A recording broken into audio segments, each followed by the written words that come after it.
Today, in the media conference with Lal Goel, which is brought to you by V4 News, Global TV, V4 Stream, Malnadu TV, News Gaon Se, Samvad Sarokar News, Organ Donation India Foundation and Gyan. Our endeavor is to enlighten with you the current topic. And today's topic is cricket, challenges and solutions. But before I will go to the main topic, I would like to inform you that today is World Wildlife Day. On 20th December 2013, at its 68th session, the United Nations General Assembly proclaimed 3rd March the day of signature of the Convention on International Trade in Endangered Species of Wild Fauna and Flora in 1973 as UN World Wildlife Day to celebrate and raise awareness of the world's wild animals and plants.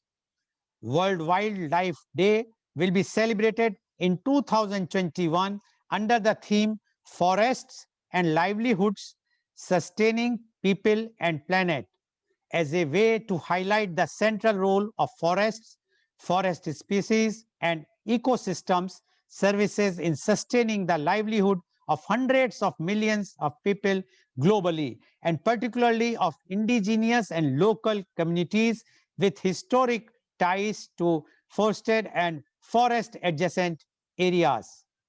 Media conference with Lal Goel. Wish you all a very happy World Wildlife Day. Now coming to the main topic, cricket challenges and solution. Cricket owes much of its appeal and enjoyment to the fact that it should be played not only according to the laws, but also within the spirit of cricket. The sport we all love and can watch all day long, played in some of the biggest and most aesthetically pleasing stadiums in the world and has a billion-strong fan base. Cricket never had any humble beginnings. It was a game invented by the English player, by wealthy gentlemen who could actually afford the plethora of equipment that cricket requires. Anybody who has watched or played cricket will know that it is one of the most, if not the most, complicated games to understand. There are hundreds of laws, from the length of the pitch to the actions of the bowlers to the various methods if batsmen can be given out, and then there is still those unwritten laws. It is this generally believed that cricket originated as a children's game in the southeastern counties of England sometime during the medieval period. Although there are claims for prior dates, the earliest definite reference to cricket being played comes from evidence given at a court case in Guildford on 30th January 1598. The case concerned ownership of a certain plot of a land, and the court heard the testimony of a 59-year-old coroner, John Derrick, who gave witness that given Derrick's age, it was about half a century earlier when he was at school, so it is certain that cricket was being played by boys in Surrey. The view that it was originally a children's game is reinforced by Randall Cotgrave's 1611 English-French dictionary, in which he defined the noun cross as the crooked staff wherewith boys play at cricket, and the verb from crosser as to play at cricket. Cricket remained a low-key local pursuit for much of the 17th century. It is known through numerous references found in the records of court cases to have been proscribed at times by the Persians before and during the Commonwealth. The problem was nearly always the issue of Sunday plays, as the Persians considered cricket to be profane. It played on the Sabbath, especially if large crowds or gambling were involved. According to the social historian Derek Burley, there was a great upsurge of sport after the year 1660. The game underwent major development in the 18th century to become England's national sport. Its success was underwritten by the twin necessities of patronage and betting. Cricket was prominent in London as early as 1707 and in the middle years of the century, large crowds flocked to matches. The Hambledon Club was founded in 1760s, and for the next 20 years, until the formation of Melbourne Cricket Club (MCC) and the opening of Lord's Old Ground in 1787, Hambledon was both the game's greatest club and its focal point. MCC quickly became the sport's premier club and the custodian of the laws of cricket. The last two decades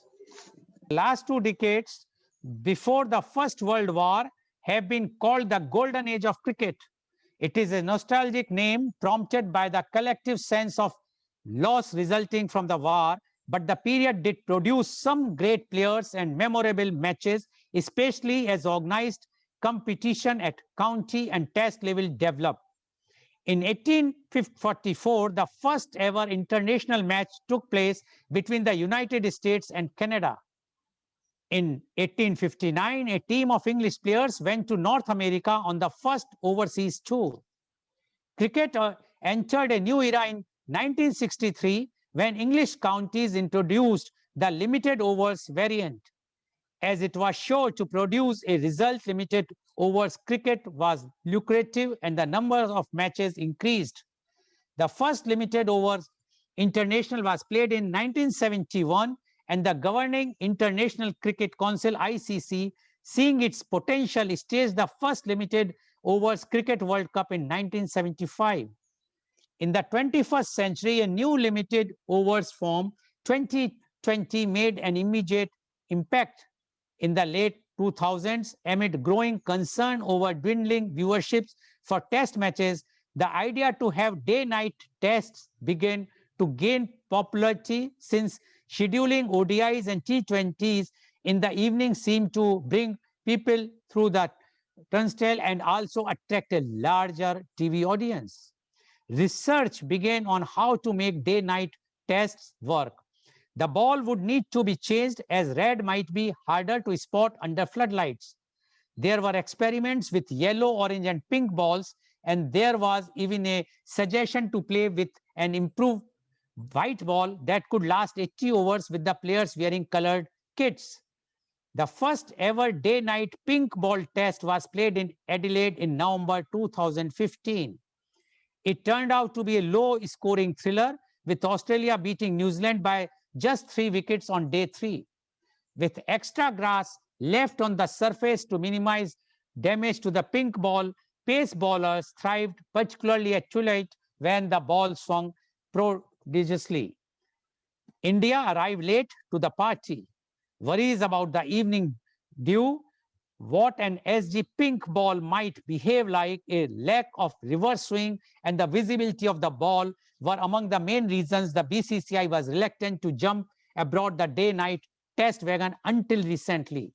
A pink ball was trialed during the 2016's Dilip Trophy and received mixed reviews from the players. While the selectors and several former Indian cricketers, among them Sourav Ganguly, encouraged India to have further trials with the pink ball and planned to host tests with it, the board disagreed. India refused not only to host day-night tests, but also to play them away. The BCCI had a dramatic turnaround in their instance on pink ball tests after Ganguly was elected president in 2019 and made it one of his first items of business. Women's cricket is the form of the team sport of cricket that is played by women. The first recorded match was in England on 26 July 1745. Women's cricket has been played internationally since the inaugural women's test match between England women and Australia women in December 1934. The India women's national cricket team, nicknamed the Women in Blue, represents the country of India in international women's cricket.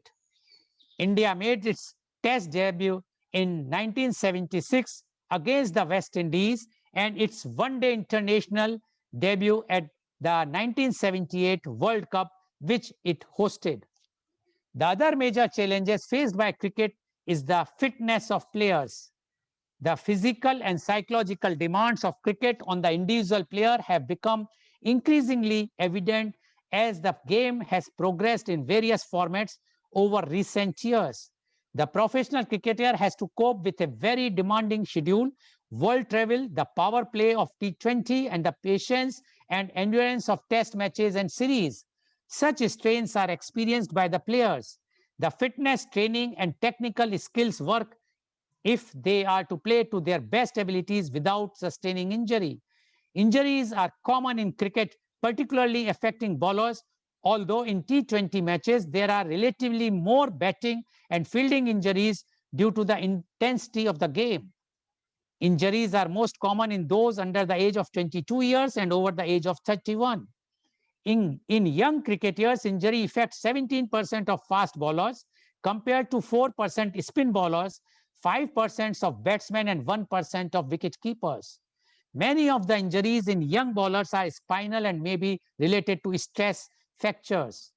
Prevention of these injuries includes appropriate strength and conditioning, technical work, and limiting the number of overs bowled. In professional players, bowling overloads are linked to an increased risk of injury in the 3 to 4 weeks after the overload. Bowling with a mixed action was a higher injury risk. Young players must be conditioned, nurtured, and protected from injury through conditioning and limiting workloads. So there are lots of challenges, and we will be doing this media conference, and the topic is cricket, challenges, and solution. And today we have a very, very elite, experienced, learned panel with us. I would like to introduce and invite my first guest. He is Wing Commander Arjeet Kosh, retired. Wing Commander Arjeet Kosh is the former Ranji Trophy cricketer, served in the Indian Air Force for 24 years. He commanded 4 Air Force units, holding sensitive appointments at top-of-the-line fighter bases close to the Indian border, both in the northeast and in the western desert. He is qualified coach from the BCCI National Cricket Academy. He was BCCI match referee for domestic matches. He is former secretary, Air Force Sports Board. He was closely associated with the conduct of elite sports events like the Military World Games and Commonwealth Games as Chief of Mission of Indian Armed Forces sports contingents at Military World Championships overseas. He was the Asian representatives on jury of appeal drawn from the 4 continents at Military World Championships. He was the chief operating officer of one of the biggest and best boarding schools of the country, where he also headed an academy of sports excellence for young children with 35 trained sports coaches, including foreign coaches.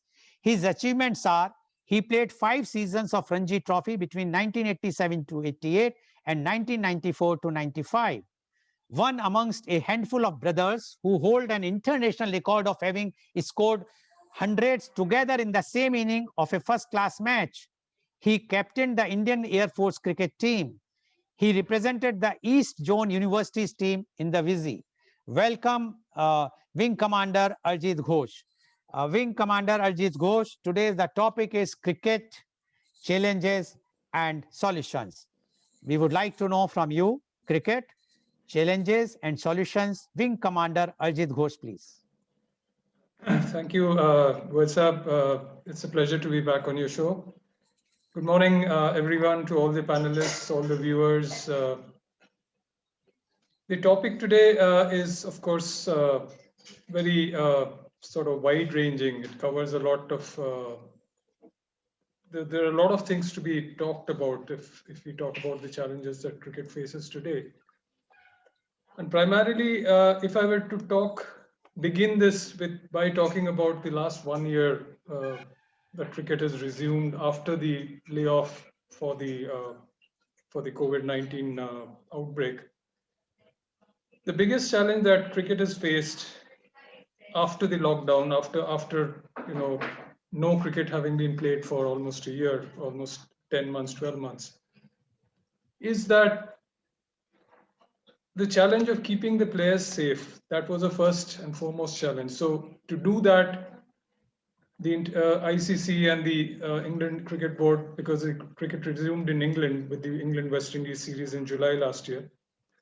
So the first thing that they devised was to make a bio bubble where the teams could be isolated away from the world, away from the risk of infection, and only players would interact with each other and the support staff and all that. And each one would be in their own separate bubbles so that the risk of infection from one group to another was minimized.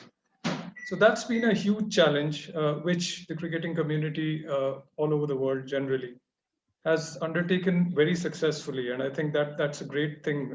Without that, cricket would not have resumed, would not have, we've had a packed international calendar for the last 7, 8, 10 months now, and a packed international calendar for the next almost 1 year.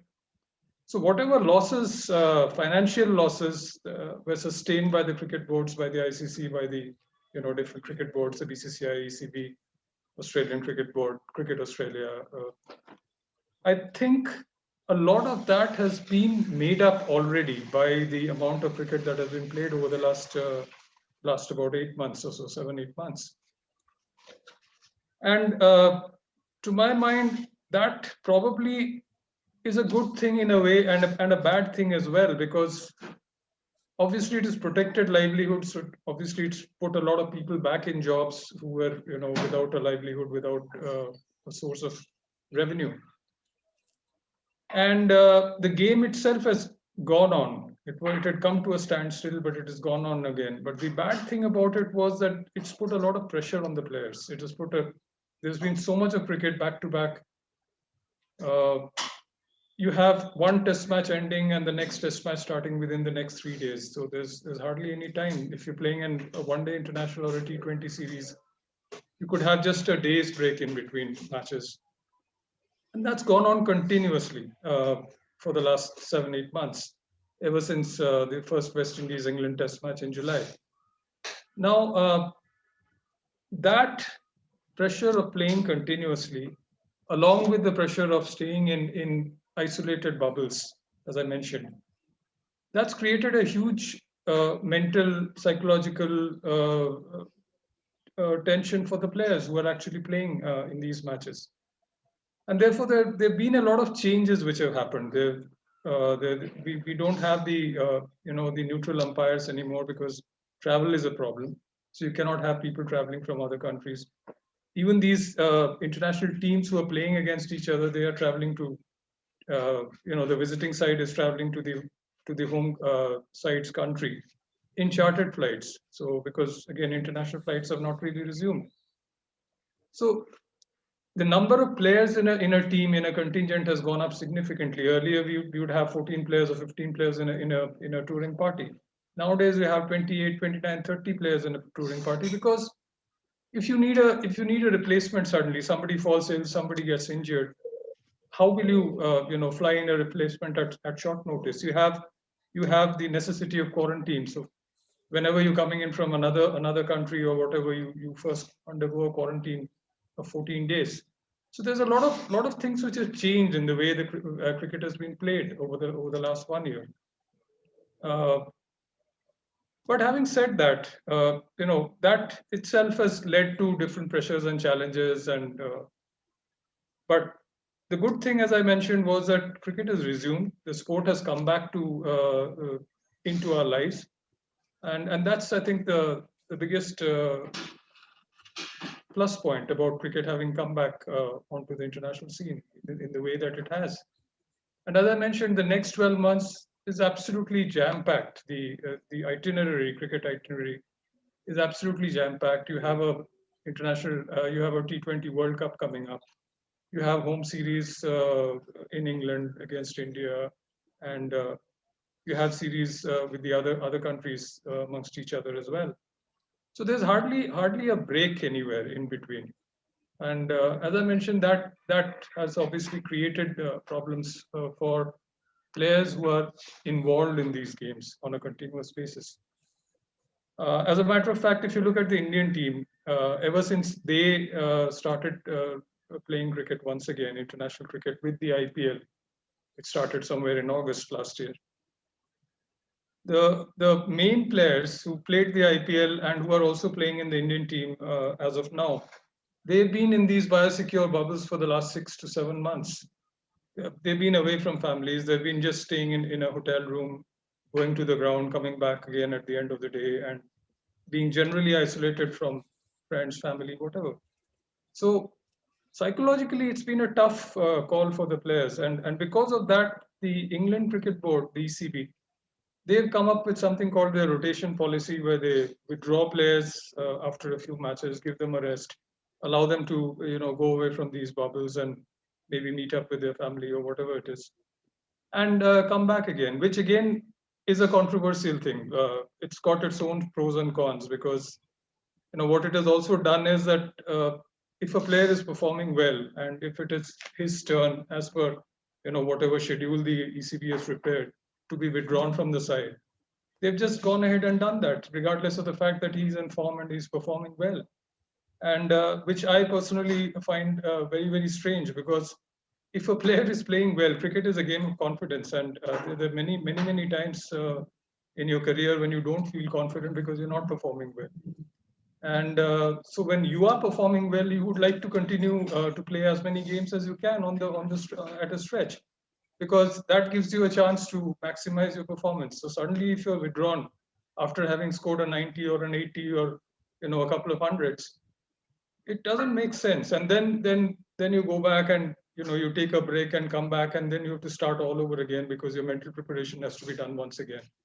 And a classic case of that, and a classic example of that, would be Johnny Bairstow, who had done well in Sri Lanka before this England India Test series. And then he was given a break and he went back to England, and he came back to play in the third Test match at Ahmedabad, and we saw exactly what happened. And he got out for a pair, got out for a duck in both the innings, and especially the second innings was terrible to watch. He lasted 2 balls, and he should have probably got out in the first ball itself. So here was a player who was in form, who was doing well. He was suddenly withdrawn and sent back home, and then when he came back, he was completely all at sea. So these are things which have happened in the last you know 8-10 months, which normally would not have happened earlier. Even with umpiring, because the umpires are not actually been umpiring for regularly over a period of time. So when Test cricket resumed, we saw many many instances where dismissals had to be overturned, where umpiring decisions had to be overturned by the third umpire.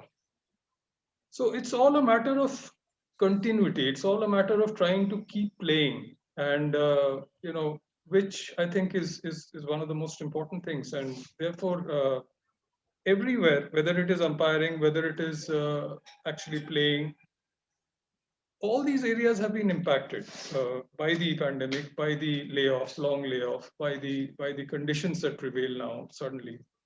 The fact that you're not getting games, that the fact that you're not playing practice matches anymore. Normally, usually what used to happen when you used to go on a tour, you would play a lot of practice matches before the test matches started or the international matches started. So you would play against county sides, or you would play against state sides, maybe even a combined university side, as used to be the practice earlier in India. Every visiting team had a match against the Indian universities team. Now, all that has stopped, and you can only play amongst yourselves, which again does not have the seriousness of actually playing a match against another side. And so, therefore, even the preparation of the players itself, that was impacted. Of course, with the amount of cricket that now players have played over the last 7-8 months, as I mentioned, all that has sort of come back to a fairly decent level, to fairly normal. Even uh, the fitness standards, you might keep exercising every day, you might keep going doing your workout in the gym, and doing whatever your workload is. But the fact that you've not executed those skills on the ground leaves you prone to injury when you actually try to do things under pressure, because executing a skill or executing a fitness program under practice conditions and actually doing it in a match situation are two complete different things, and there are completely different forces and pressures at play in these two situations. So when you might be fit, but when you're trying to do it in a match, you might tear a muscle, you might suddenly turn an ankle or whatever it might be. So all that, we've seen all that happening. We've seen the number of injuries that have happened to players over the last 1 year. Uh, and But slowly, as I mentioned, it's all coming back to normal, and we are looking forward to a packed international schedule ahead. So yes, it has been an interesting year, and I'm sure it would be. It's been very good for the game that a lot of people got back to doing what they were doing, and their livelihoods and professions related to the game continued. And we've seen some great performances. We've seen some great test matches over the last 1 year, which has been such a great advertisement for the game itself. And I'm sure that is going to continue over the next 7, 8, 10, 12 months, as I've said, with all the amount of cricket that is coming up at the moment. And we look forward to that. So I think that is the biggest thing at this point of time. Okay. Thank you very much, Wing Commander Arjeet Kosh, for giving your views. And what Wing Commander mentioned, that the challenges the cricket faced in this last year, that is the pandemic year, were tremendous. According to him, the last year, because initially due to the lockdown, there were no games. And then when the game started, it is continuous games are going on, the matches are going on, and the pressure on the players, because they are in the bubble and bio bubble, and they are not allowed to meet anybody. They have to be in the room and go to the field, come back to the room. And for last 6, 7, 8 months continuously, and in the whole year is again the same schedule, a packed schedule. Although Wing Commander has given the schedule, but I think Wing Commander has missed the IPL matches which are going to come now. Right, That is right. also there for all those players. All those players means the top players of not only India, but from abroad also, those who are participating in it. So he says that although cricket has won, because cricket resumed after a few months of the lockdown, and successfully resumed, because they are doing it with a proper distancing and proper in the bio bubble. But the problem and the challenges are to how to secure the players, because the players and the umpires and the support staff all are under tremendous pressure, and especially the players, because the players are same who are going from one country to other country, or to one match to other match, in the bio bubble condition. So he says mentally as well as physically, the players are facing tremendous and lots of problems, which is a very, very big challenge. Let's see that how the challenge can be sorted out, how the things, if let's hope that if the vaccination succeed all over the world, then definitely we will say goodbye to the pandemic, and then we will be again the same. But right now, the conditions are not in that favor. Still, the corona is there, and that's why the ICC is not taking any chance. They are keeping all the players in the bio bubble. And according to Wing Commander, that is a very, very big challenge. And he has also mentioned about the rotational policy, which the England team or England, the MCC has started for their players. But he says the advantage is that, yes, the player have some break, so he can go and meet the family and come back. But the disadvantage is that if he was in form, and if he goes and then he come back, he will lose this form, which he has given the example of one player also. So according to Wing Commander Ghosh, there are lots of challenges. Let's see how the solutions will come. Thank you very much, Wing Commander, for giving your opening comments on the challenges which the entire cricket world is facing. Now I would like to invite my next guest, and he is Mr. Grant Wade Jensen. Mr. Jensen is the provincial cricketer and coach, lives in Cape Town, South Africa. He is also the multiple Ironman finisher. He worked for 20 years as director of sports at both public and independent schools across South Africa. Currently, he is the CEO of the Takla Foundation, a non-profit company to assist underprivileged sports people and create a platform to gain access to sport and opportunities. He has completed over 50 marathons from 1993 till now, including international marathons, Berlin, London, New York, Helsinki, Gold Coast, Brussels, and Athens. He has also completed 2 Oceans Ultra Marathons, 56 kilometer, and 1 Comrades Marathon, 90 kilometer. He has completed 2 full Ironman Africa Championships and several other Ironman events from 2017 till date. He is a national level cricket coach, coached several teams over the years, including clubs, schools, and provincial academies. He has coached several sports over the years, such as hockey, water polo, football, rugby, track, and field. He is currently coaching elite marathon runners through the Takla Foundation program. Welcome, Mr. Grant Wade Jensen, on our show. We know that there is a lot of time difference between us and South Africa, but we are thankful that you are joining. And I still remember the first time when you joined, there was lots of problem. But now, today, I can see the smiling face of yours. So there is no problem. Yes, challenges are there. And that's our today's topic, cricket, challenges and solution. Mr. Grant Wade Jensen, you have already heard what Wing Commander Ghosh has mentioned, the challenges faced by in the last 1 year by the cricket world.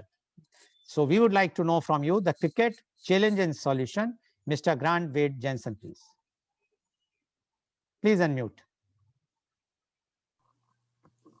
Good morning, everyone. Thanks again for being invited.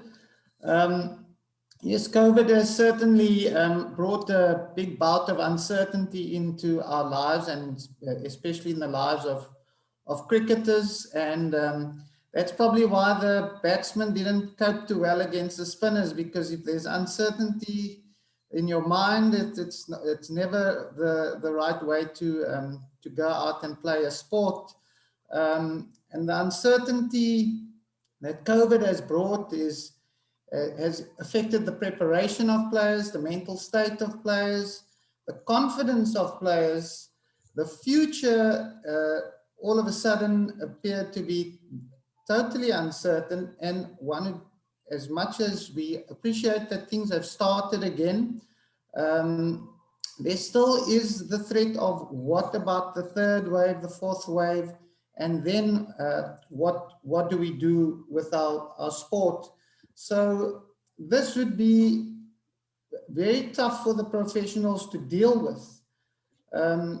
For me, though, I look at the bigger picture of sport, and in the Western Cape where I live, in Cape Town particularly, we had 3 seasons ago where the season was aborted because of the droughts that we experienced. So school sport and club sport was cancelled in that season. And then pretty much when things started getting going again, then COVID hit, and we now have had 2 seasons of sport pretty much wiped out. And with that, cricket prior to the IPL, I would say, really started to battle with numbers in participation, especially at the youth levels. And COVID, in effect, has almost exacerbated that situation, which to me is quite scary. Fortunately, I managed to play a cricket match this weekend, but I almost felt that playing this match, we were close to doing something illegal, because as things stood on this past weekend, absolutely no school sport, absolutely no club sport. And that to me is the future of our cricket. So when we then start to unpack why are players not performing, if for 3 seasons running, players are at the lower levels are not going to be developing their skills, witnessing the sport as spectators, because that's also how we learn the sports.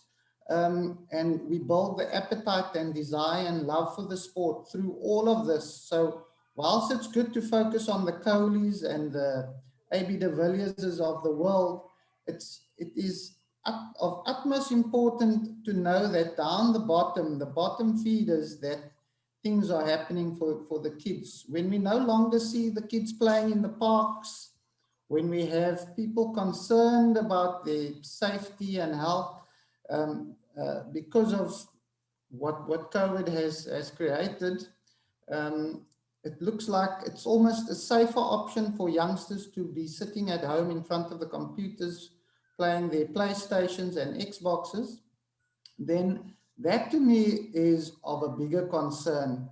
What we see now where we're questioning how have the England batsmen failed so dismally in India, then that is nothing compared to the bigger problems that we face in sport. And you know, it's one of the successes of cricket of late has in fact been the IPL, but that has also been the detriment of the sport, the way I see it, because now the kids playing the sport, I think most of them want to be playing the fast, quick version of the game. There's no longer that desire to stand up there and spend 2 days of your weekend playing a 2-day cricket match, because that's just too long. We want to be playing our basketball or our water polo that are very quick, short formats of sport that allows you quick satisfaction, and you can then still fit in all the other things. Cricket, it really faces some challenges in that regard, in that it hasn't become sexy enough for our kids, and now we can't play it, which is certainly going to open up other options, and especially young people, they quickly find other ways to satisfy their needs, and that is a normal trait of human behavior, is to find something else if what you thought is no longer appealing to you. So yeah, I think the administrators, their hands are pretty much tied in terms of what to do, because they're pretty much just trying to keep the sport going. And as Mr. Gosh says, they really have succeeded. We are seeing the cricket being played on TV, albeit that it's not to the standards that we expect. But it is difficult. I mean, if you imagine the English cricket team preparing in indoor facilities, and now they have to walk out in Chennai and bat on turning wickets, it's just impossible to prepare for those conditions. But at the same time, what we also do hope is that professionals, through all of this, they are well paid. We expect for them to be to have desire, to be determined, but at the same time, having said that, one also has to understand that these people are also human beings, and that if in their own homes and own households they have experienced what many other people have experienced, where they've lost loved ones, where they're concerned about older people picking up this disease, then it's easier said than done, that people must just get on with the job. So yeah, let's hope that all of this blows over and that normality comes upon us very soon, and that we can start really looking at not just how to survive, but how to take things to the next level. That would be my contribution for now. Okay, thank you very much, Mr. Dan Jensen, for giving your views. And what Mr. Dan Jensen says, that the biggest challenge is the future. He says the children, they are not playing, they are not exposed to play for any types of sports today because of the COVID, and they are stuck at home, sitting in front of the screen, playing on the screen only on the computers, which according to him is a matter of concern, because until unless they will not play the games, whatsoever game, they will not be able to be that their future will not be there. And he says in South Africa especially, this is the third session which has been totally washed out, because the first was because of the draft, and that these two are because of the COVID. And he says that although now we want to start, but still that COVID has not yet finished. And according to him, this is making a toll on the fitness and the players' capacity and capability. And he has given the example of English team. He says how poorly the English team has played in India because of this COVID thing, because they are not getting that much either the practice, or they are totally mentally not fit. And according to him, the fitness is required for the games, etc. And he also mentioned that the IPL is good, but in one way it is diminishing the game, because he says now every young people wants to play make a very short version of the game. They are not interested to spend more time. They just want to play a short version, and that is not a good thing for the sports, especially for the test cricket. But still he feels the future is good. Only thing is we all wait for that COVID to go, and once the COVID will go, definitely we will bounce back, and the cricket will again be played as it was pre-COVID era. Thank you very much, Mr. Jensen, for giving your views. Now I would like to invite my next guest, and he is Dr. Kundan Kumar. Dr. Kundan Kumar is a renowned sports physiotherapist. He is physio of BCCI, BCA based at Patna. He is also a sports physio of BPT and MPT. He was physio for Gavaskar Border Test Match Trophy played at Delhi in 2013 between India and Australia.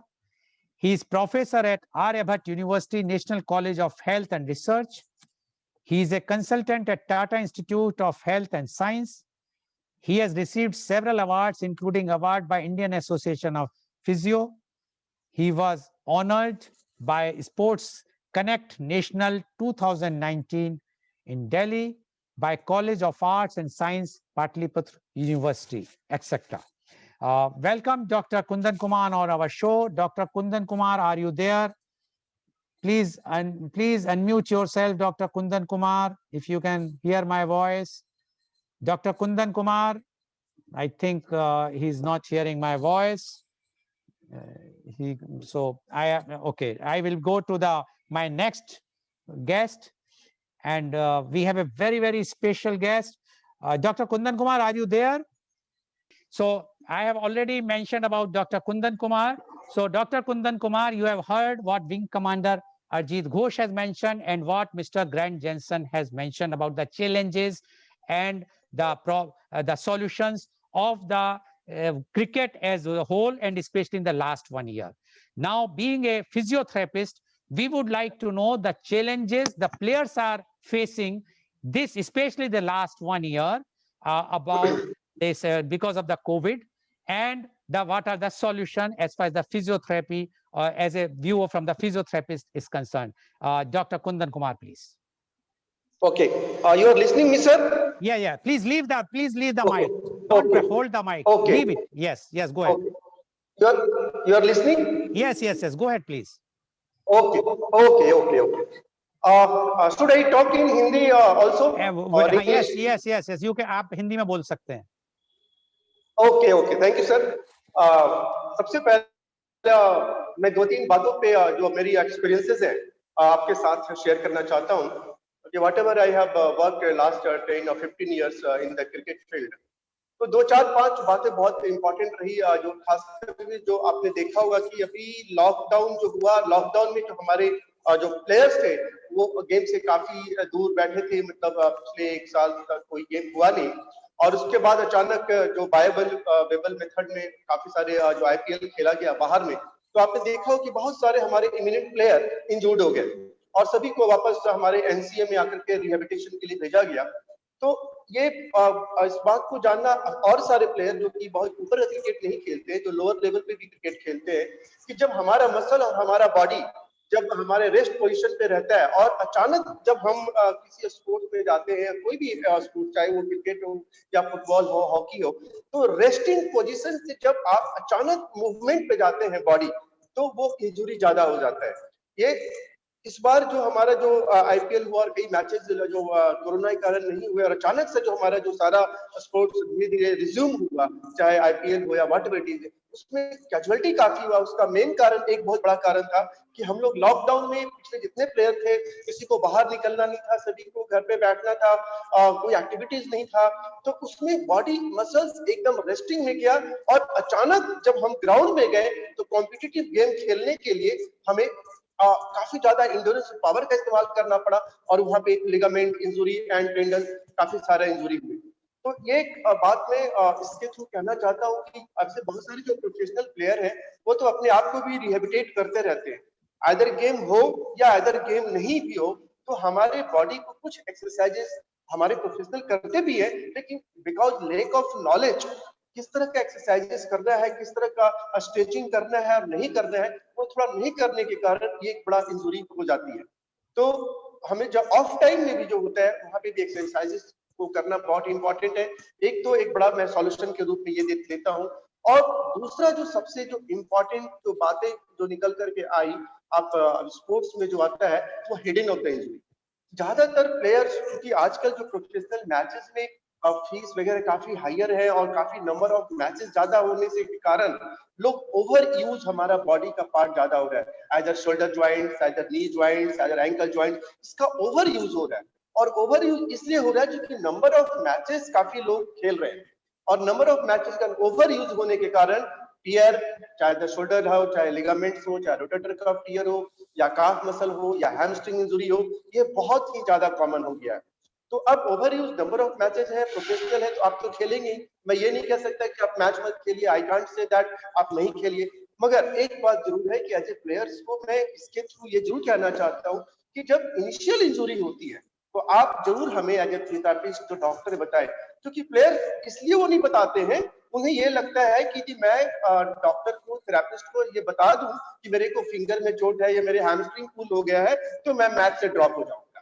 तो वो उनकी drop का जो insecurity होती है, the person is having the insecurity कि I will drop from the matches, हमें खेलने नहीं मिलेगा, वो बताते नहीं है। और होता then what happens when they go the professional matches, उनका जो टियर होता है वो काफी ज्यादा बड़ा होता है, then we can not also manage it. फिर वो ऑपरेशन के लिए और लंबा रिहैबिलिटेशन के लिए उनको चला जाना पड़ता है, जहां 1 घंटे में या 2 दिन या 3 दिन उस इंजरी को हम मैनेज कर सकते हैं, वहां पे वही इंजरी को मैनेज करने में 6 महीने का वक्त लग जाता है। तो हिडन ऑफ द इंजरी एक बहुत बड़ा कारण हमने देखा, अभी पूरे मैचेस में बहुत जगह देखा, प्लेयर को इंजरी होता है मुझे बताते नहीं, उनको ये लगता है कि सर को बताएंगे तो हम मैच से ड्रॉप हो जाएंगे, मगर ऐसा नहीं होता है। हम लोग टीम के साथ जुड़ते ही हैं, पेशेंट और प्लेयर्स को उसको सपोर्ट करने के लिए, supporting staff, we promote the players, we support the player, हम उसको इंजरी को अपने लेवल पे ठीक करने की कोशिश करते हैं।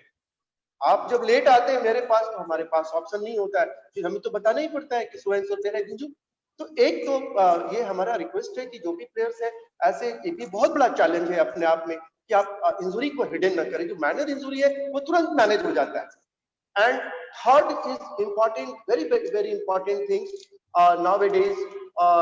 Today जो मैचेस में आप देखते हैं कि जो over use of the part जो बॉडी का हो रहा है, उसको आप कैसे नॉर्मल मेंटेन करके रखें।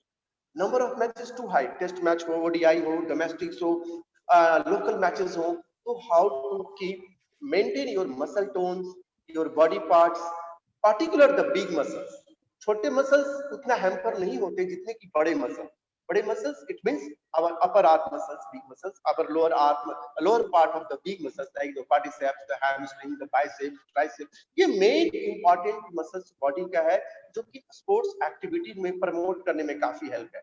तो इसको मेंटेन करें, आप खुद भी मेंटेन कर सकते हैं, like the simple massage therapies कर सकते हैं, stretching exercise, thyroid tube, Swift ball, medicine ball, आप इसको मोबाइल करते हैं और मसल टोन आपका मेंटेन रहता है, तो आप मैचेस के लिए जाते हैं तो वो टियर नहीं होता है, because if the muscles become hard, आपको एक्सरसाइजेस नहीं देते हैं, उसमें कोई भी आप मसाज नहीं लेते हैं, कोई स्ट्रेचिंग नहीं करते हैं, कुछ भी नहीं करते हैं ऑफ टाइम में, जब मैचेस नहीं होता है, और आप मैच में जाते हैं, आप परफॉर्म करने के लिए ओवर यूज, ओवर एक्सरसाइजेस शुरू कर देते हैं, और आपको टीयर, ओवर लेंथनिंग, एक्सटेंसिबिलिटी, ये सारा प्रॉब्लम स्टार्ट हो जाता है।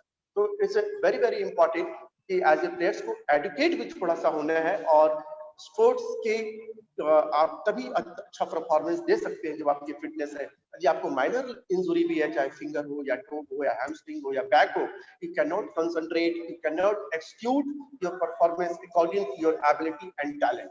मैंने ये बहुत देखा है कि बड़े इमिनेंट प्लेयर होते हैं, बड़े इमिनेंट प्लेयर होते हैं, उनको हेयर लाइन फ्रैक्चर हो गया है फिंगर में, आईपी ज्वाइंट्स में, रिस्ट में, अब वो बताए नहीं मेरे को, वो क्योंकि हेयर लाइन है तो उसमें क्या होता है, पेशेंट को ज्यादा मेजर स्वेलिंग होता नहीं है, मेजर कॉम्प्लिकेशंस होते नहीं, वो ग्राउंड जाते हैं खेलने के लिए, मगर वो परफॉर्मेंस देते नहीं है। कोच को लगता है ये प्लेयर तो बहुत बड़ा है, मगर परफॉर्मेंस क्यों नहीं दे रहा है, तो कोच को भी समझ में नहीं आता है, वहां के ऑर्गेनाइजेशन को समझ में नहीं आता है कि इतना बड़ा प्लेयर है और ये परफॉर्मेंस क्यों नहीं दे रहा है। Reason is that he is having the minor injury inside the body, but he has not disclosed because he will drop. तो ये एक बहुत बड़ा, ये सब छोटी छोटी बातें होती है जो I have observe in through out my this 10 to 15 year career, और so it is my advice to all these things. Okay. Okay. Thank you, Dr. Kundan Kumar, for giving your views. And what Dr. Kundan Kumar says, that the challenges which the cricketers, the players are facing today is they are playing, they are rather overplaying. And many times it happens because either if you are overplaying, then you are prone for more injuries. But due to the COVID last year, they were not at all playing. They were stationed, and during the lockdown, and when they started playing, then also they were prone for the injury. And what he says is that the biggest problem is when the players hide their injuries, small injuries, whether it's a finger fracture or what other small things, strings, pulling of strings, etc.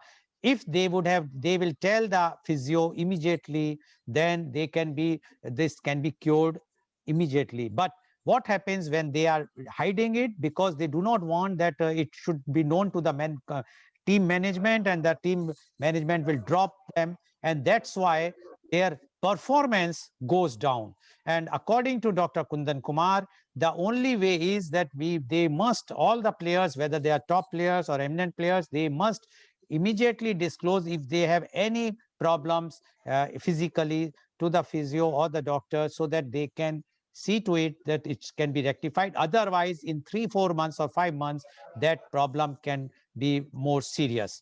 Thank you very much, Dr. Kundan Kumar, for giving your views, although there were lots of disturbances. But I'm sure that next time you will see to it that everything is fine. Please mute yourself now, because I am inviting the next guest. And please mute yourself, Dr. Kundan Kumar.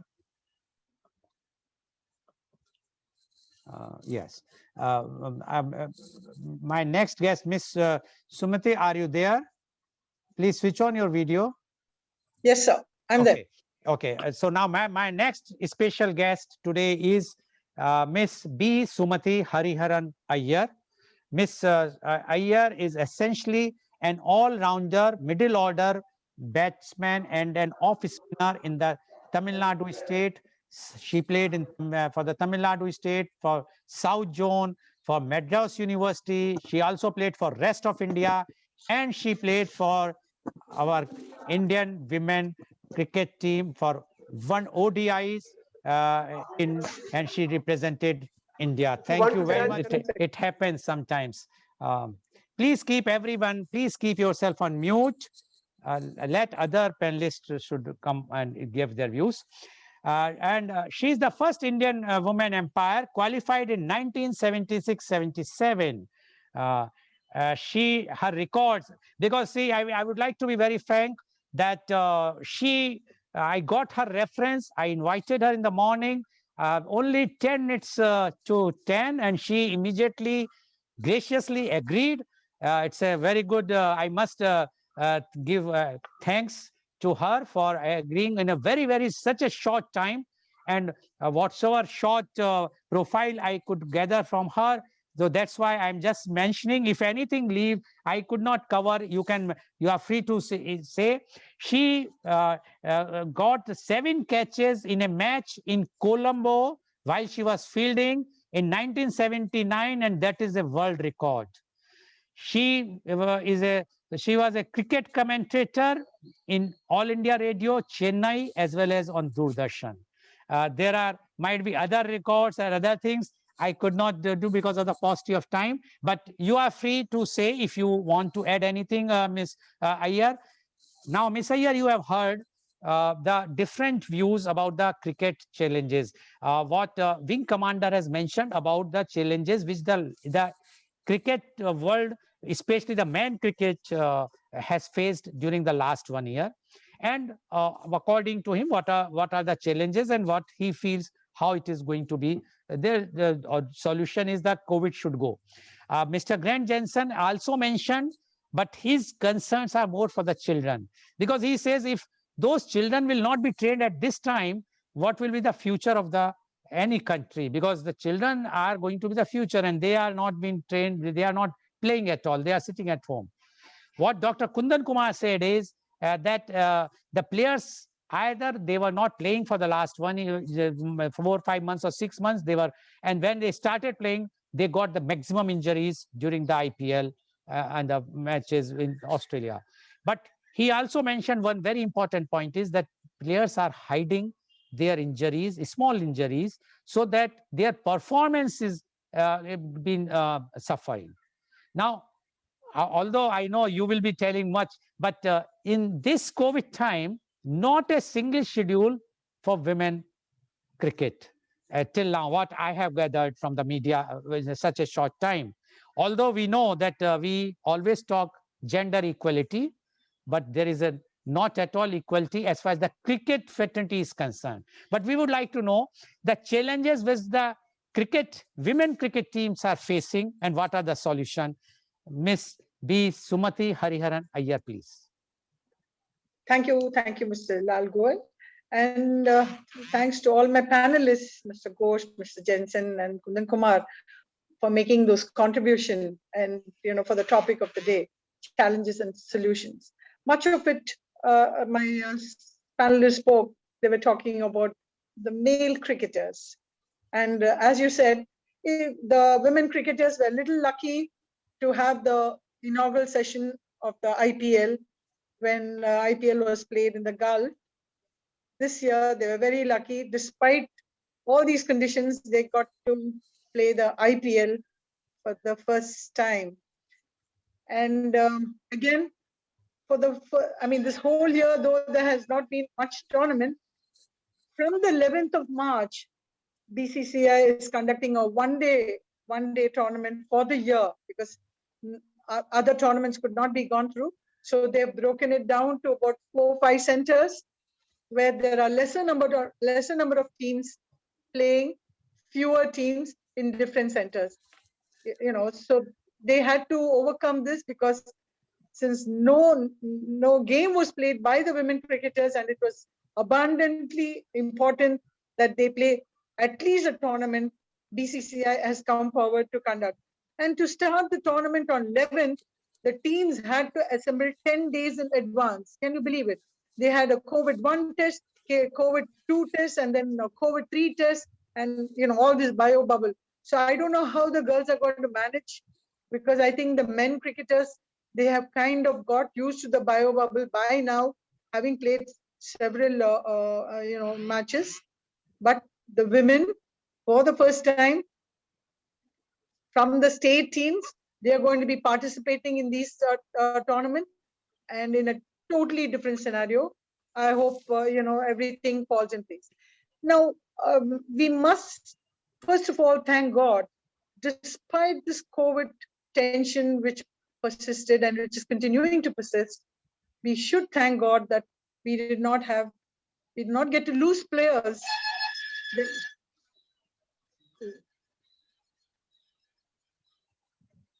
Yes, please go ahead. Sorry. Yeah.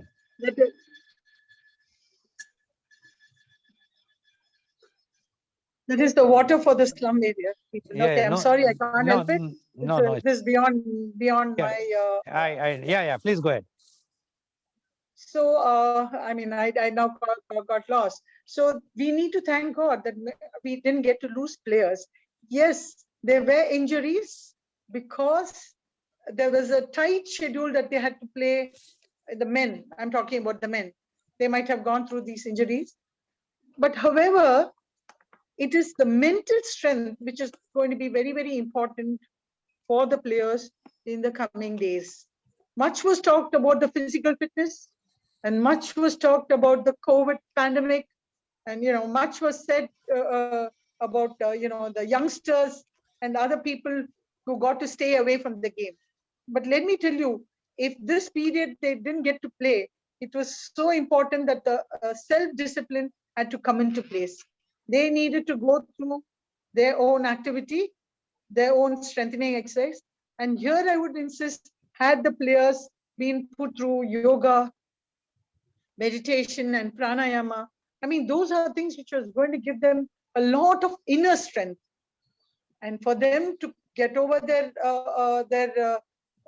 weaknesses, to get over the injuries, and much of it, like my other panelists, they said, this pandemic has created a lot of mental tension among the players.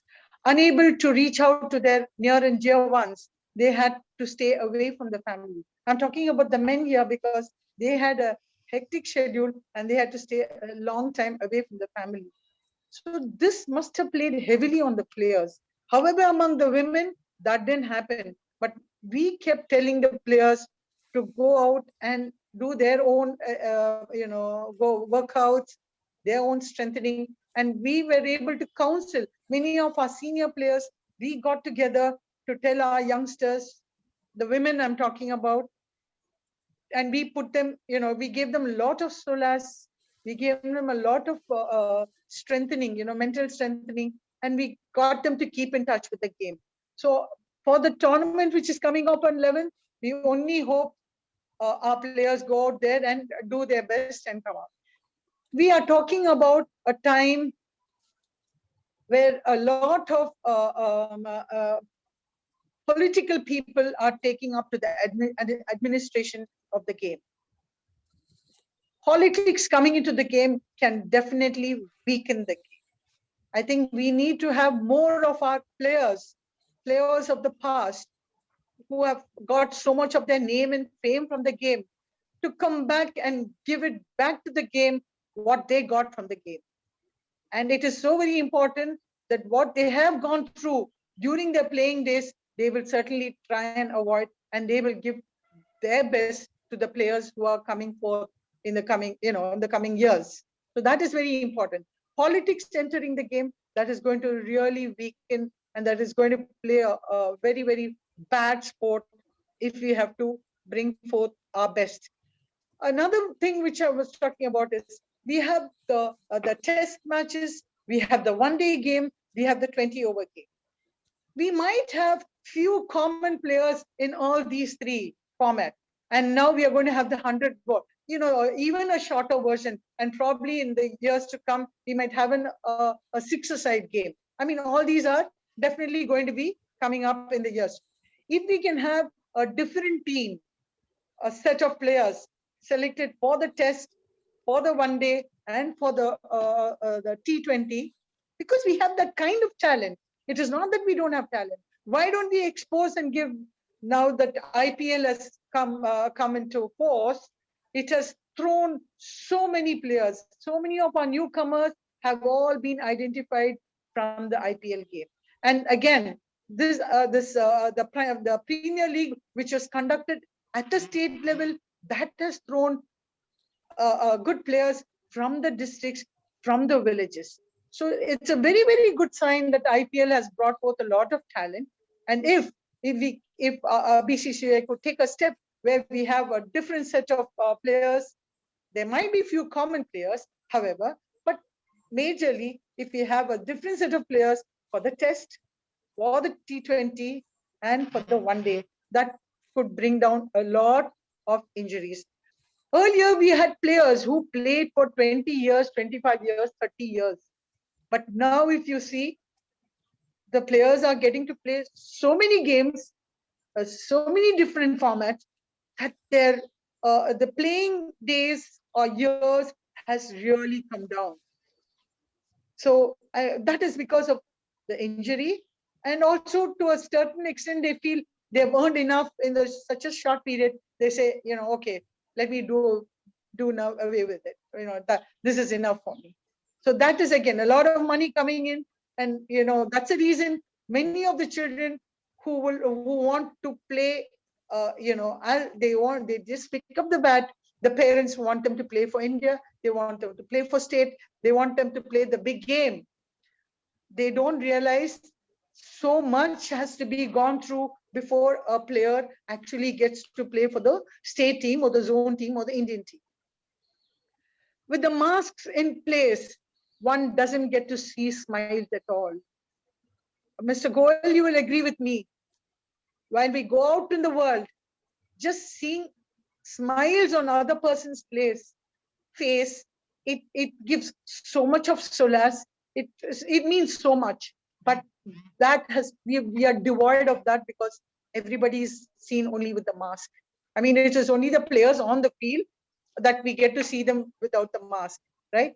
So this is very important. My thing is, I mean, since all of them have already said there are a lot of challenges for men, yes, but in women's cricket there not been many challenges. Of course, the players who have coming in, we were pioneers, and we didn't get to play this many games. However, these girls, they are getting to play all these games now, but the greed is also for them. When men are getting so many games to play, why not the women? So they are fighting for their rights to say, we should have the IPL, we should have this. I mean, all that is there. Natural, because every single year lost by a player is so very important to his career, because it's just not the year. I mean, the days, even sometimes when you say, when there are players who miss out few days because of some illness or some injury, when they come back, they need to prove their mental strength, and they also have to get back their physical thing into place. And it's so very important, because now, since the game is played in such a bio bubble, the players, they play a very, very important role when they are together on the field, to give that kind of positive energy to others, because once they get back, they are by themselves. So it is only the time when they're on the field that they get to rub off that kind of positive. This IPL has thrown a lot of positive things, where our young players, our new players who have come into the scene, they are able to rub shoulders with international players. They are able to play under the leadership of international captains. I mean, you just see that a player from a lesser known village is now getting an opportunity to rub shoulders with international players of our own country and international players from other places, and also getting the help of the captain who is an international, player. So the language being no barrier. Okay, so this I think IPL has a lot of advantages. Of course, the disadvantage would be because the lesser format of the game will always take a lot of toll on the injuries. Unlike our earlier players, they played so many tests. So you can name any number of players. In fact, there was a recent WhatsApp viral which said people who played, some 1970, whatever, they're all 90 plus, 80 plus, 90 plus, and all of them are still alive. So, I mean, it was such a wonderful sight to see all the players and names and their age next to them and saying all of them are alive. So let us pray that none of our players are affected, and all of them stay safe, and we ensure that we have a safe period ahead for both men's cricket and women's cricket, because challenges are many, but then solutions are also there, and it is how quickly we reach the solution, how well we are able to establish those solutions, that is going to be the need of the hour. Thank you very Okay. much. Thank you very much, Ms. Sumati, for giving your views.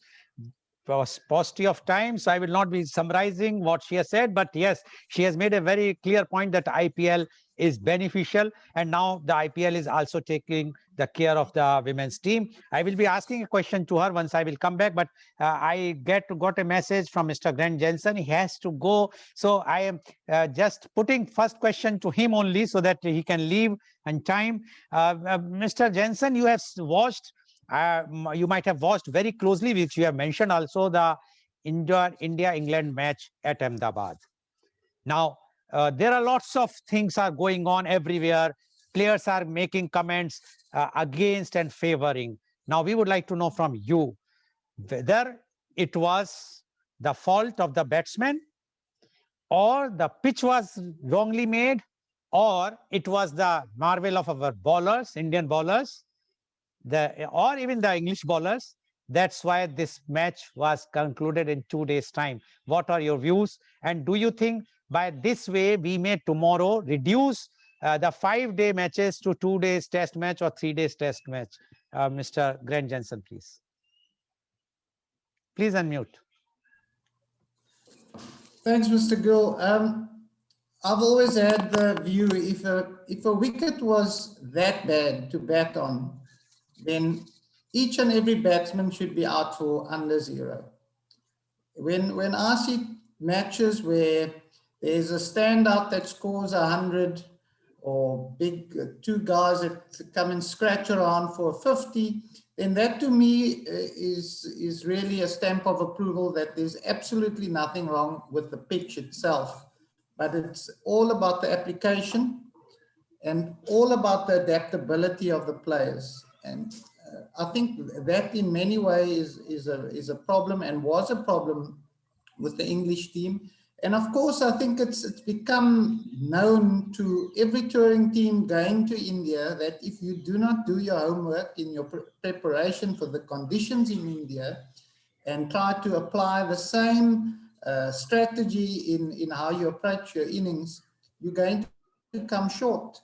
So you need, and you certainly expect that at the highest level, that players have the ability to adapt their game, have enough of strokes in their bag to execute what's necessary on the day, or whichever bowler you face.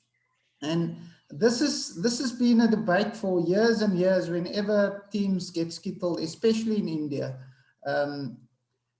Very seldom in Australia do you go there and people complain about the wicket was too bouncy when the seamer takes 6-7 wickets. But the minute it gets to India, then somehow, look at the mud that is bouncing off the wicket on day 2. That's part and parcel of Test cricket. And if we wanted to get Test cricket to be at the point where you, as a batsman, knew exactly what to expect, that certainly wouldn't be Test cricket. Test cricket is all about the challenges and how you graft through an innings. Okay. So it's a lot different to the T20 game where we just expect sixes to go all over the boundaries in one go. So certainly not. I'm probably one of the purists as well in terms of 5-day Test cricket. We've seen some unbelievable 5-day Test cricket that have gone all the way, and it always is a topic. I don't know if people in the sport are just always looking to talk about it like that, but I certainly see no problem with 5-day Test cricket. What we need to ensure that as coaches that we have players that are determined, players that are adaptable with their games, and players who have the necessary skills to cope with the challenges that Test cricket presents itself. Okay, thank you very much, Mr. Grant Jensen, and thank you very much for joining from South Africa. Thank you very much. Thank Now, you. thank you. Now I would like to ask the question to Wing Commander Ghosh. Wing Commander Ghosh, do you think this ICC should add the neutral umpires, although they were in places where but they must root for the neutral umpires as well as the match referees, as well as the curator of pitch, a neutral curator for everywhere in the world, not only in India, even in Australia or England, wherever. So the pitch quality, nobody will question what our Mr. Jensen has mentioned very clearly. When the Indian team goes out, they are also facing the same problems. For when they are coming, the others are coming. So why only against India this type of propaganda is going on? What you say about this, Wing Commander Arjeet Kosh? Yeah, absolutely. We already have neutral match referees. We already have neutral umpires in test matches and international cricket. There will certainly come a time when you will have to have neutral groundsmen also because of these kind of controversies that we are facing now. Now, if you see, I mean, just going back to what Grant said just now, that conditions are typical to a part of the world. Playing conditions are typical to a part of the world. In England, the ball will always swing and seam off the wicket. In Australia, you'll always have head-eye bounces in Perth or in Brisbane, and the wicketkeeper will stand, way back behind the stumps because there's so much of carry from the wicket. In New Zealand, it will always be cold and damp and windy and difficult to play in. In India, similarly, or in the subcontinent itself, in Sri Lanka and Pakistan, the ball will always turn. Wickets are dry, the conditions are dry. So the ball will always turn here. And if you're going to play international cricket, if you are lucky enough to be playing at the highest level of the game, you should have the requisite skill sets to be handled to handle those conditions. That's the bottom line as far as I'm concerned. And all this criticism about the ball turning from the first day, the first session, no one says that why is the ball seaming or swinging from the first session. It's the only problem is when the ball starts turning from the first session onwards. So if you call yourself a test cricketer, and mind you, if you just look at the word test match, it's a test actually. It's a test of your skill, it's a test of your character, it's a test of your mental strength and your ability and technique. So you should be able to handle it. If the ball is turning from the first session, so be it. You've got a bat in hand. There's only one ball coming at you. Play at that ball, look at that ball, concentrate on that ball and play at it. And that is one of the things which, the shortened version of the game has taken away slowly. Because things have become so easy, you get these absolute flat surfaces where you don't really need to, concentrate even at times. You can just keep playing on auto. You can just hit everything out of the park over mid-wicket. It's as simple as that because the ball comes at a certain height, it doesn't turn, it doesn't swing, nothing happens with it. So batsmen have got so used to playing on those kind of conditions that the moment when a ball starts turning or a ball starts swinging or it starts seaming off the wicket, they say that it's unplayable. How will I play this? Whereas if you see, technique and playing at the highest level of the game is all about that. You have to be able to handle different conditions. Okay. So therefore, we might have a situation, where we may have to have neutral groundsmen also, which is fine. I mean, I personally don't see any problem with that. If you can have a neutral umpire, you can have a neutral groundsman also. Okay. So yeah, where's the problem with that? And one more point, if I might add for just 30 seconds. Yeah. There might even come a time when the toss itself was, on an alternate basis, that one side batted first in one match, then the other side batted first in the second match. Because in these kind of conditions where the ball is turning or swinging or the wicket is wet or whatever, the toss plays a vital role. So if you won the toss, there is always a chance that 50% of the match actually rests on who's won the toss. So if you want to take that uncertainty out of the equation, it might so happen that you might have the toss also on alternate basis. Okay. Thank you very much, Wing Commander Ghosh. Due to the paucity of time, I have to round up early. Now, my very quick question to Dr. Kundan Kumar. Please unmute yourself. You have to reply in 30 seconds.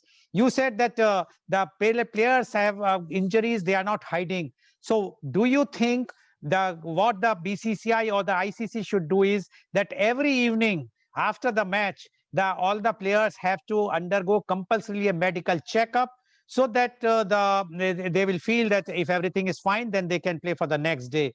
Like earlier times when the wars, people used to come and they used to have everything check up, and then they are ready for the next day war. Dr. Kundan Kumar, please unmute yourself. Please unmute Dr. Kundan Kumar. No, you are taking time. I have no time, Dr. Kundan Kumar. Anyway, my question goes to, no, yes, you have done it. Dr. Kundan Kumar, please answer in 30 seconds, if you can speak. Yeah. Yes, tell me. Yes. Yes, please. Yes, it's very important. It's very important कि जब players जब when start to matches, तो जिसको हमारे BCCI और NCA ने MST, that is called the musculo screening test, ये हमारे प्रोटोकॉल में है कि हमें वायर टेस्ट लेना है, MST करना है, और हर जो भी प्लेयर्स हैं उसको एवल्यूएशन करना है. वो हमारे प्रोटोकॉल में है और हम इसको करते भी हैं. मैच के पहले जितने भी प्लेयर्स होते हैं उसको हम लोग एवल्यूएशन करते हैं. मगर मैंने बताया कि बार-बार कि हमें कभी-कभी ये पता विजुअली तो बाहर से कई बार हमें पता नहीं चल पाता है. नहीं, मेरा क्वेश्चन ये है कि रोज जैसे टेस्ट मैच हुआ, आज पहला दिन हुआ, पहले दिन के बाद वो जब आए खेल के, या जब वो आउट हुए और वो आ रहे हैं बैट्समैन, तो उस वक्त उनका चेकअप होता है या नहीं? जनरली ऐसा जो हमारी टीम के फिजियोथेरेपिस्ट होते हैं वो इस बात को करते हैं, वो हम लोग एवेल्युएट करते हैं सारे प्लेयर्स को मैच खेलने के आने के बाद. जब हम होटल में जाते हैं या फिर जब ड्रेसिंग रूम में ऑफ टाइम होता है, तो हम इस काम को करते हैं. और इसको रेगुलर वे में, यदि प्रोफेशनली वे में इसको एक रूटीन बना के किया जाए, तो I think it is the best way. Okay, thank you very much. Thank you. Now you can mute हम पहले ही मेक आउट कर लेंगे. Okay, thank you. Now you can mute yourself, Dr. Kundan Kumar. Now my last question goes to Miss Sumati. Miss Sumati, please switch on your video and unmute yourself. Yes. You have seen your era of playing when you have started playing and you have represented the country at one time. And now you are seeing I am talking of the women's cricket. What difference in the challenges you are seeing? Only 30 seconds reply, please. I mean, I'll take my personal example. I qualified in 1976-77, and I've been umpiring from 1979. The matches the tournaments where I played, I didn't umpire, but where we didn't qualify, or those matches, be at the state level or at the zone level, at the national level, I was umpiring those matches. So right through my cricketing career, I kept myself very busy. But in 2006, when BCCI took over, and where I had to register myself as an umpire, qualified umpire, I was about, I had to register my name 45 years of age. So I missed the bus. So many of us, I didn't have a godfather or a sugar daddy. Had I won, I would have gone to a greater extent. But people who had won, they got to survive and they got to play a greater number of matches. So okay. it is very important. It is very important. That's why I said politics should stay away from the game, and talent should be recognized, and women's cricket also should be given its due place. Thank you. Okay, thank you very much. So today, viewers, you have seen whatsoever the controversies, challenges have taken place in last one and a half years, or even recently. All things are, the main reason is COVID, definitely everybody knows, but we have to see how the players who are in the bio bubble have come out with such a winning streak, and especially the Indian team. And this is because the determination. Whatsoever the controversies about the pitch, it was cleared even by the South African. That's why I put the question to a South African, not to Indian, because I wanted to know the independent view, and he has very clearly said it's the fault of the players, not the fault of the pitch. And he also mentioned when you are going to a country, you have to do your homework first and then go and play the international test. As far as the physio is concerned, they have mentioned very clearly the players should disclose. And as far as the women's cricket is concerned, she very clearly said Yes, it's a stepson's or daughter's treatment, and she wanted that the politicians should not come in the helm of the BCCI or the cricket, but it is not possible. Whether it was earlier in the UPA regime and now in NDA regime, the politicians are always on the helm of the thing, BCCI, because it's a milk giving cow. Everybody wants to be on the top, so we can't comment, but this is the reality. So today's program, which has been live telecasted by V4 News, Global TV, V4 Stream, News Gaon se, Samvad Sarocar News, Malnadu TV, as well as was shown live on Facebook and YouTube. And our endeavor is to bring to you every day a new topic. And tomorrow topic is a very interesting topic. Media conference with Lal Goel, laughter, the best medicine.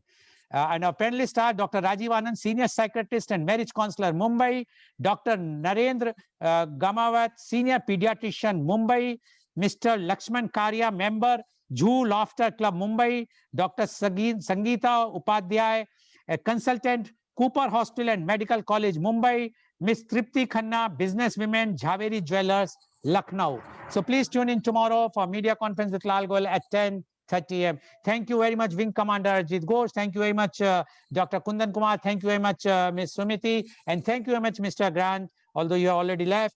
And thank you all the viewers for watching our show. And please tune in tomorrow for media conference with Lal Goel at 10:30 a.m. Thank you very much.